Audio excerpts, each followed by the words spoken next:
Boa noite. Hoje o nosso Emancipa em Cena é com o professor Ricardo Antunes, um dos grandes nomes da sociologia do trabalho no Brasil, um dos grandes estudiosos da obra do Marx e professor na Unicamp. Ricardo Antunes é um dos mais importantes sociólogos marxistas brasileiros e uma referência internacional na sociologia do trabalho. É professor titular de Sociologia no Instituto de Filosofia e Ciências Humanas da Universidade Estadual de Campinas e autor de diversos livros, entre eles Os Sentidos do Trabalho, Adeus ao Trabalho e Continente do Labor. Ricardo, muito obrigada pela tua presença, por a gente poder ter essa oportunidade de conversar contigo. Obrigado, é um prazer para mim, uma satisfação. Podemos ter uma boa conversa, espero que a gente tenha, certamente. Com certeza. Ricardo, a gente se conheceu num momento muito interessante da política nacional, né? Nos conhecemos pessoalmente ali naqueles embates do início do governo Lula, em 2003, e quando tu, Chico Oliveira, Leda Paulani, vocês, o Paulo Arantes, Carlos Nelson, Leandro Coutinho, não em pessoa porque ele estava doente, mas Leandro Conde. Um conjunto de intelectuais de esquerda que nos apoiou naquele momento quando nós começamos a fazer esse enfrentamento, né? Eu, Heloísa Helena, Babá e um grupo, né, de lideranças políticas do PT. E vocês estiveram junto conosco nesse processo e hoje, bem, nós estamos nessa nova situação política aí, onde o PT se tornou um partido da ordem, acabou sofrendo um impeachment vítima da sua própria política de conciliação de classes, né, com o PMDB. Então, queria começar, tu nos contando um pouco sobre como é que tu está vendo esse processo. Olha, é difícil fazer uma análise em profundidade, mas é muito importante que se entenda a tragédia que viveu o PT. O PT nasceu como um partido de massas, autônomo, reconhecia a importância da classe trabalhadora e da sua autonomia, e ele tinha capilaridade em todos os setores fundamentais da classe trabalhadora, no operariado industrial, nas camadas médias assalariadas, no proletariado rural e também no campesinato. Por isso o PT teve uma importância na sua origem tão grande, né? Mas o PT viveu um processo que não é novo na esquerda brasileira e mundial, que é um processo através do qual, pouco a pouco, os partidos de esquerda, os partidos sociais, se não tem, digamos, alguns elementos muito fortes, eles vão se adequando à ordem. O primeiro e o maior risco desse processo, da qual o PT, digamos, sucumbiu completamente, foi a subordinação da sua atividade enquanto Partido dos Trabalhadores à lógica institucional.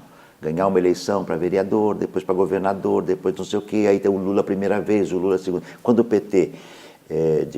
quando o Lula, eu costumo dizer assim, quando o Lula foi eleito em 2002, o país era outro, o PT estava desvertebrado, a desertificação neoliberal, fundamentalmente o período Collor, Fernando Henrique, tinham feito uma devastação muito grande no país, e o PT estava, digamos assim, atolado num conjunto de compromissos. O PT foi, na verdade, um grande partido policlassista e que tinha uma figura, o Lula, que é um verdadeiro gênio da conciliação. Né? Para os que gostam da conciliação, o Lula é um gênio. Para os que veem a conciliação como um traço nefasto, né, que impede a luta autônoma da classe trabalhadora, das periferias, né, dos movimentos sociais, das comunidades indígenas, né?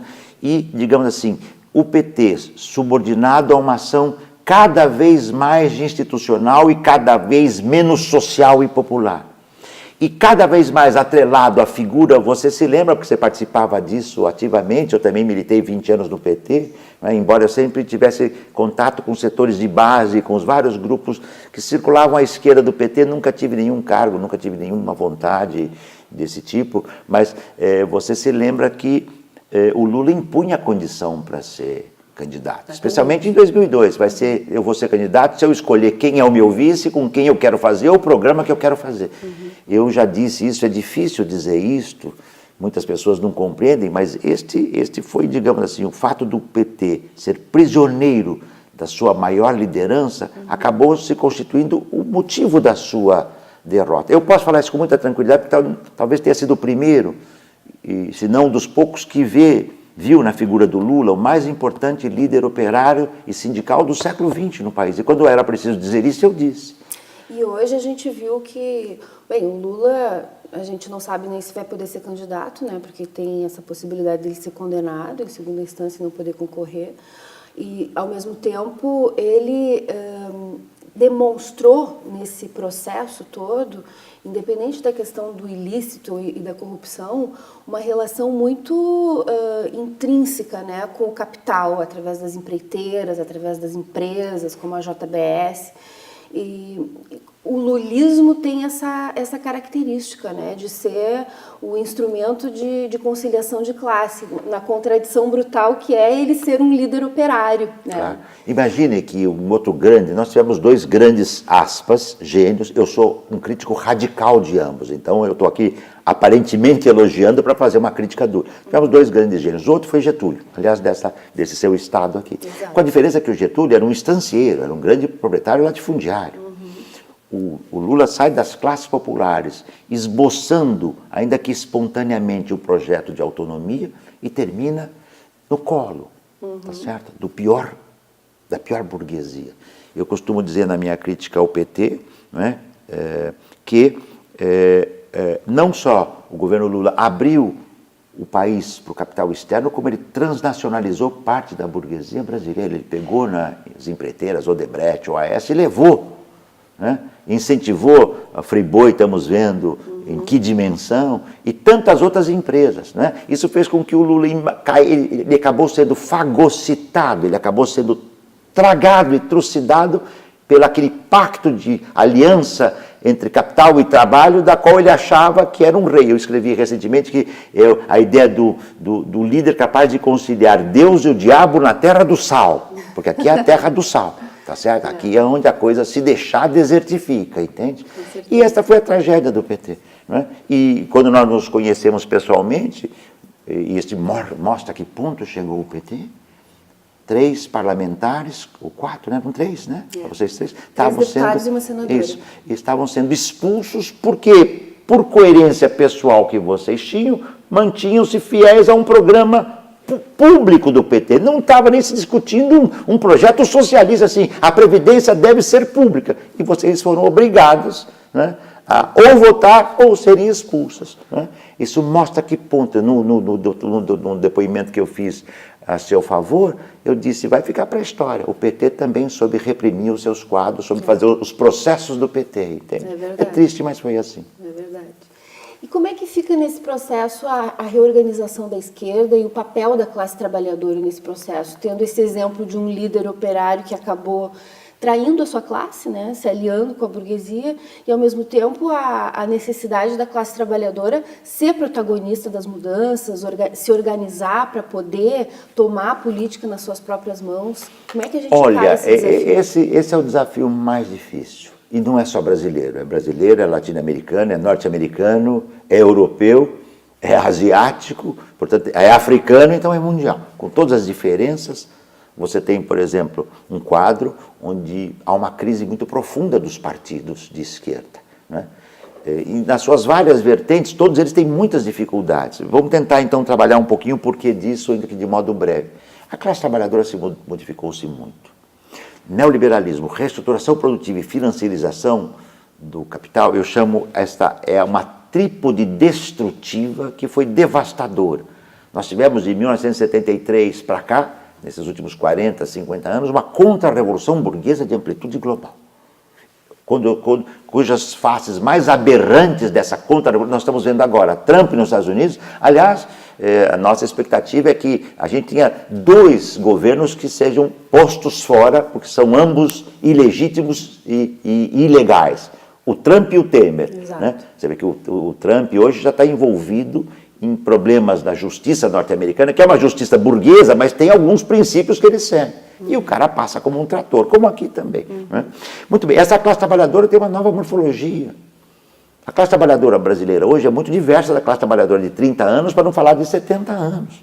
Você tem uma parte da classe trabalhadora que é o jovem trabalhador do setor de serviços, é o proletário de serviços, né?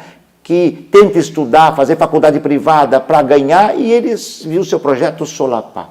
Essa nova morfologia do trabalho, né? Trabalhadores da área digital, infoproletário, nós chamamos de infoproletariado, o Rui Braga, isso, junto com o Rui Braga, exatamente. Né?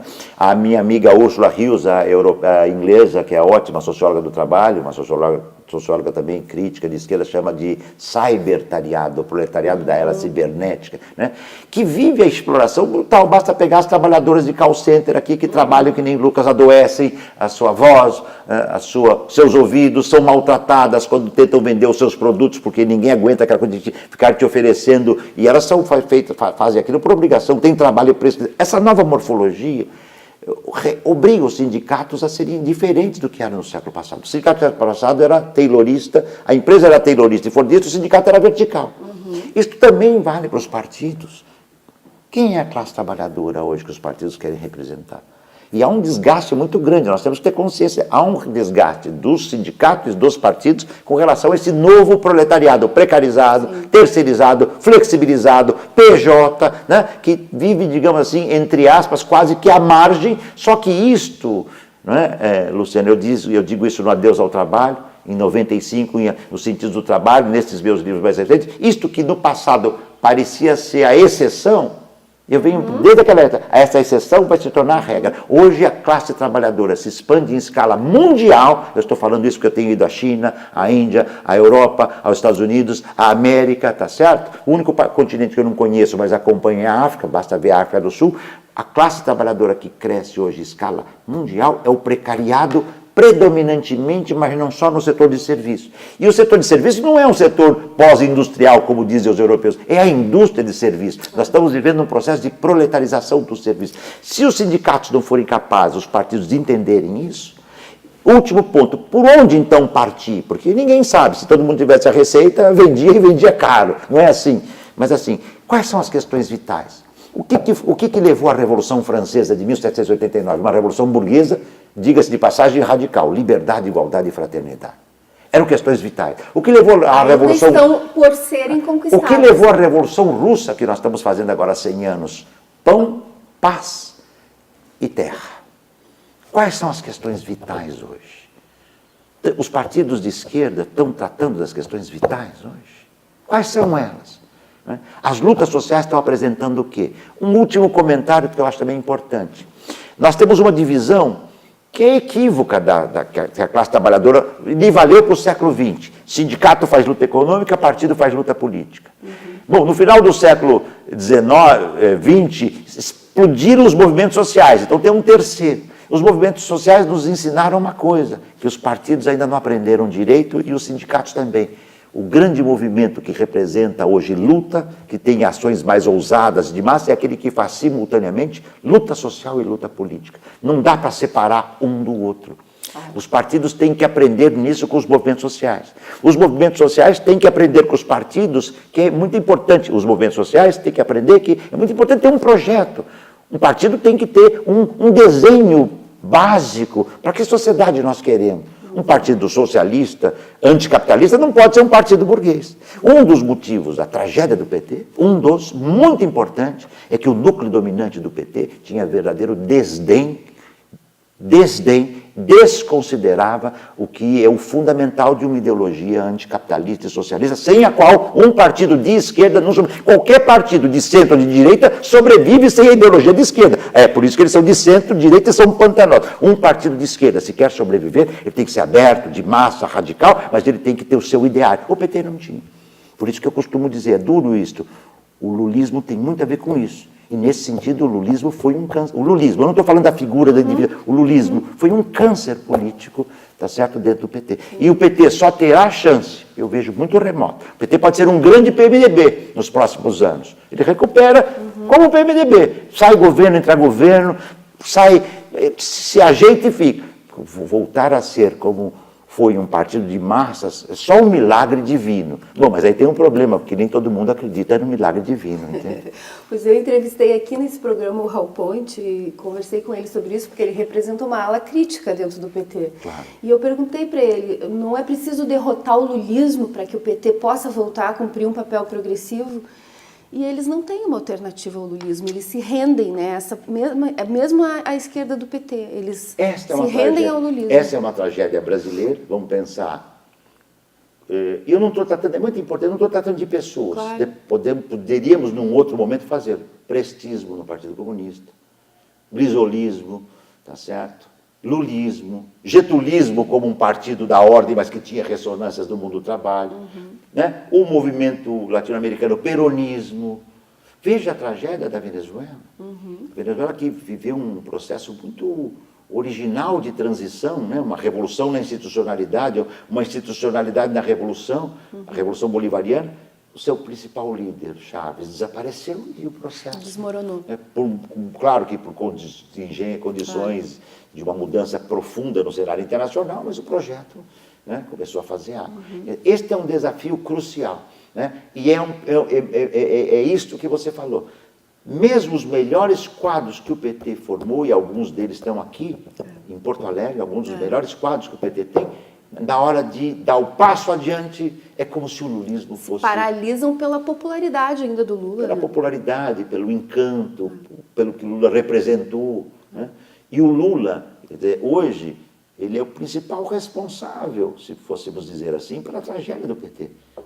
Quando que o Lula, durante o seu governo, chamou as esquerdas para ouvir a opinião das esquerdas que não estavam no seu governo? Não, era sempre as direitas. O Lula sempre falava, os bancos nunca ganharam tanto dinheiro como o meu governo, os representam. O Lula chegou a dizer que os grandes heróis brasileiros eram os donos dos agronegócios. Quer dizer, aí não dá. Eike Batista, né? Está aí preso. Ou seja, tudo isso tem que recomeçar. E o PT não tem condições de fazer isso, porque o seu núcleo dominante, com raras exceções que não estão no núcleo dominante, esses núcleos todos se sujeitam ao lulismo.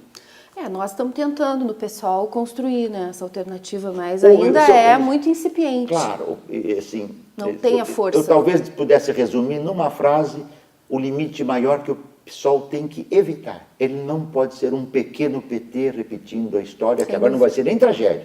Agora já é farsa, já é tragédia, agora talvez virasse comédia.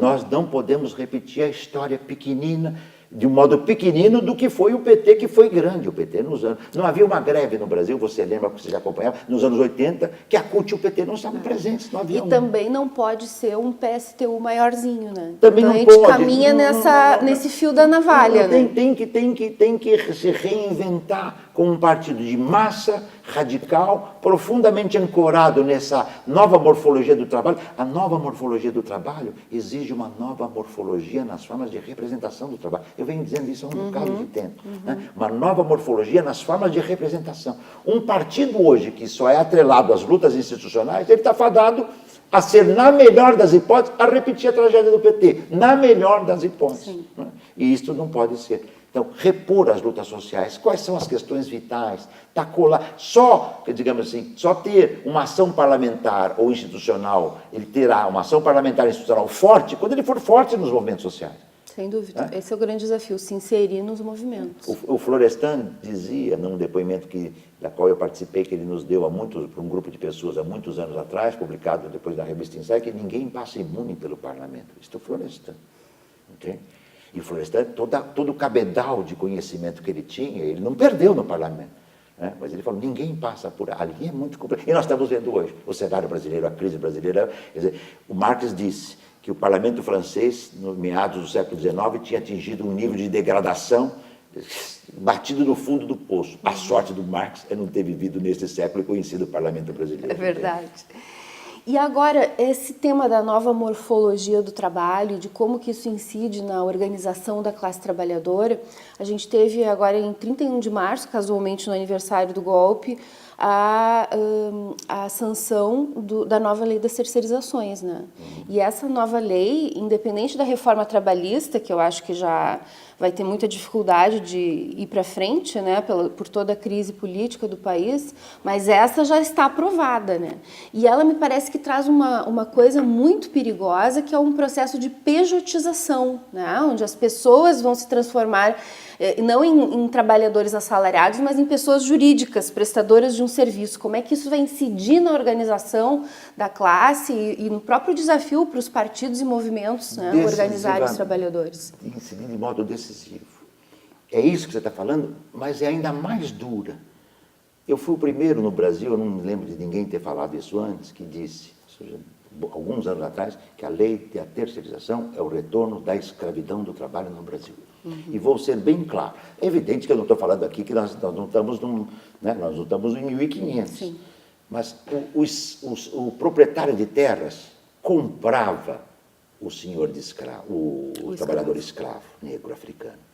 O capitalista do nosso tempo aluga o trabalhador. Isso é que permite a terceirização. A terceirização faz com que uma parte enorme da classe trabalhadora brasileira seja alugada e desalugada a bel prazer. Então, nesse sentido, arrebenta com a dignidade do trabalho, arrebenta com os direitos conquistados. Não é por acaso que onde há terceirização mais acentuada, vamos pegar o ramo de energia elétrica, o ramo de petróleo, é onde são maiores os acidentes de trabalho, os adoecimentos e as mortes. Bastaria dizer isso, os acidentes de trabalho, as mortes são muito mais intensas no setor terceirização, porque é o espaço, disse isso também no jornal da Unicamp há 2 anos atrás, é o espaço da burla. A terceirização é a volta à escravidão. Você tem trabalho, você recebe, você não tem. Eu estava na Itália, trabalhando na Universidade Italiana nesses 2 meses. Na Universidade Só não tem o castigo físico da escravidão, né? Né? Claro, mas é claro que é uma escravidão da era digital. Assim como nós dependemos do nosso celular para tudo, o nosso celular nos obriga a trabalhar. O governo Temer está propondo.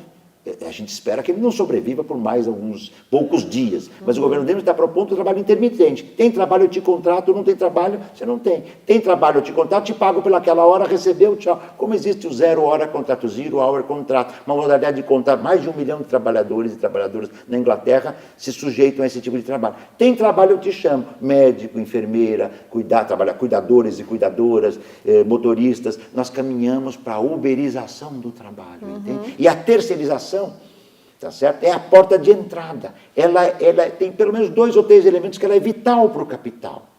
Ela reduz custos, ela aumenta o lucro, ela fratura a classe trabalhadora entre o terceirizado e o não terceirizado. Ela, no que diz respeito à dimensão de gênero, afeta ainda mais duramente as mulheres negras ou as trabalhadoras indígenas, se a gente passa daqui para o lado argentino, para o lado peruano. Quer dizer, é um flagelo. E ele tem que ser combatido. Esta crise que o governo Temer se encontra, né, no dia de hoje, né, um momento profundo de crise, abre caminho não só para a reforma trabalhista não ser aprovada, a previdenciária, mas para que seja revogada esse projeto de terceirização. Porque se esse projeto de terceirização for aprovado, ele desmonta a CLT. Nós estamos há 100 anos da greve geral de 1917 no Brasil. Quer dizer, é voltar à situação do trabalho antes de 1917 no Brasil. Para isso o governo Temer foi imposto. Né? Essa era a tarefa dele, né? Por isso que eu digo, é um governo terceirizado. Qual é o seu atributo? Devastar a relação social de trabalho, os direitos do trabalho, a previdência, e tudo que... Para quê? E para que alguém pode perguntar, mas por que ele faz isso? Ele é ruim, ele é mau? Não é isso, é porque ele é um lacaio do grande capital financeiro. Não tem outra palavra melhor. Ele é um lacaio do grande capital financeiro. Basta o nosso telespectador, a nossa telespectadora ver, olhar quanto que o Brasil paga dos juros da dívida pública para os bancos e quanto que ele libera para a Previdência, para a saúde, para a educação, etc. E aí querem fazer a reforma da Previdência, né? Como se esse fosse o grande problema do país. E dou um exemplo para quem não estiver assistindo. O Chile privatizou, é citado como exemplo, grande exemplo de privatização da Previdência na América Latina. Muito bem.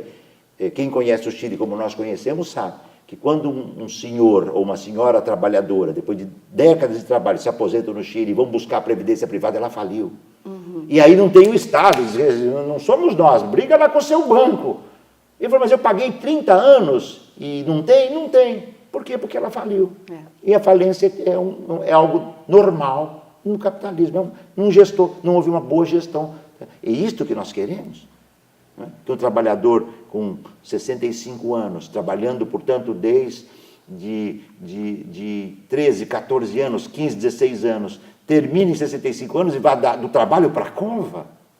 Porque os pobres não vão ter alternativa nem da previdência privada.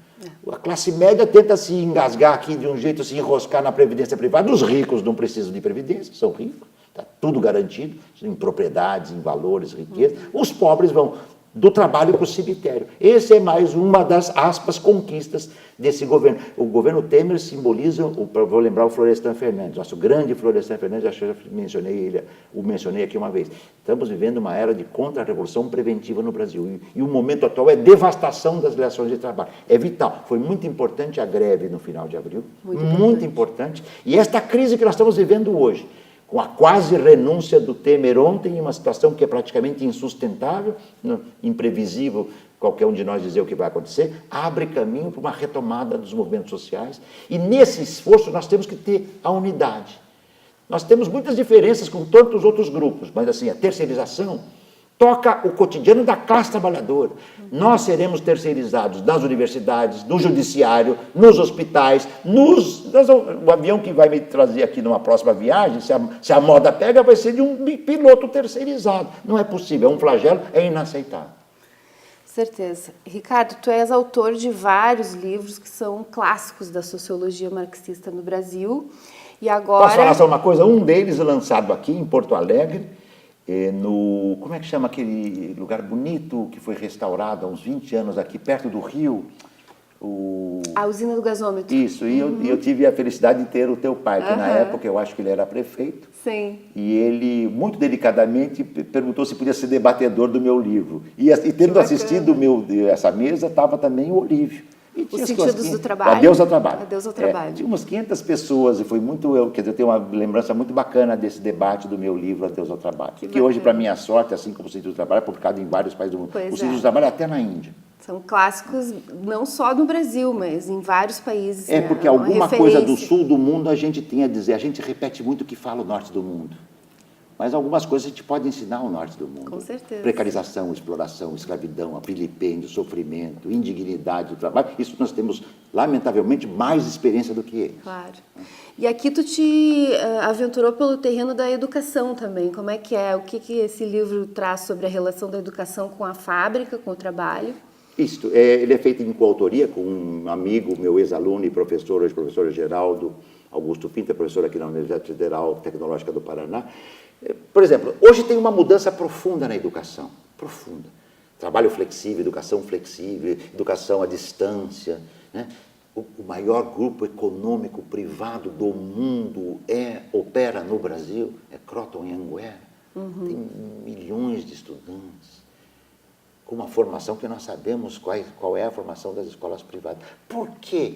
Que a escola do nosso tempo, e no sentido mais abrangente, porque elas não são sinônimos, a educação do nosso tempo é tão prisioneira e aprisionada, porque existe uma lógica do mundo do capital, os italianos falam do cosiddetto, do assim chamado mercado, esse Frankenstein desalmado, que nos impõe a uma educação que não é emancipadora e libertadora. Para lembrar do teu instituto, ela não visa a emancipação, mas ela visa o utilitarismo, a servidão, o adestramento para o mercado. Né? E, então, embora eu não seja pedagogo, eu sou professor há mais de 40 anos, mas não sou pedagogo, esse livro é uma manifestação de repulsa nossa como professores que somos, para uma educação que se quer. A que tivemos no século XX era ruim, a do século XXI é pior. Nem a do 20, nem a educação, como eu digo aqui, da especialização taylorista e muito menos a educação da flexibilidade toyotizada. Nós temos que pensar numa educação emancipada. E emancipadora. E emancipadora. O Gramsci fala, termino com isso aqui, essa nossa entrevista, a nossa conversa, o Gramsci fala que a escola não pode ser uma criadora de uma incubadora de pequenos monstros. Essa frase é do Gramsci, não é minha. É verdade. De uma figura. Ela não pode ser uma incubadora de pequenos monstros, ela deve ser um ponto de partida de um sentimento humanista e profundo. Essa escola não nos leva.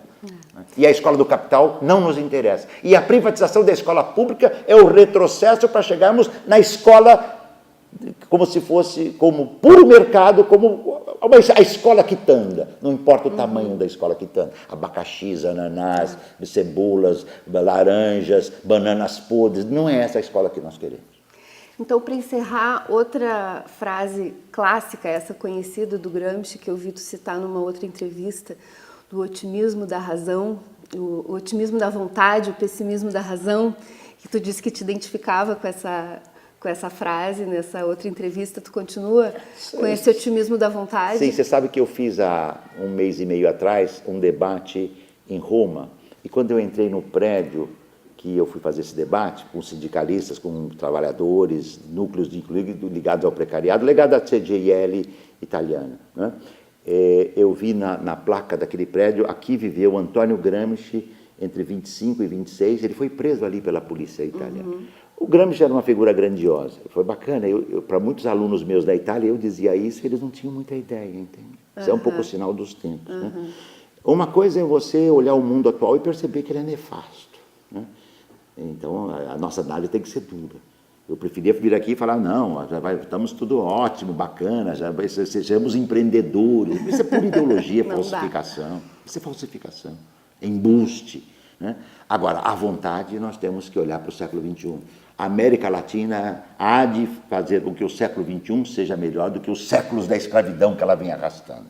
Com certeza. Vamos continuar trabalhando com muita vontade para que isso se realize. Isso aí. Te agradeço muito, Ricardo. Infelizmente, nosso tempo acabou. Obrigado. E o teu conhecimento vasto nos daria muitas horas de conversa. A gente faz outros, com aqui certeza ou em outra faremos parte. Outros. Tá Muito bom. obrigada. Um abraço e obrigado a vocês também. Obrigada a vocês. A gente encerra aqui o Emancipa em Cena de hoje.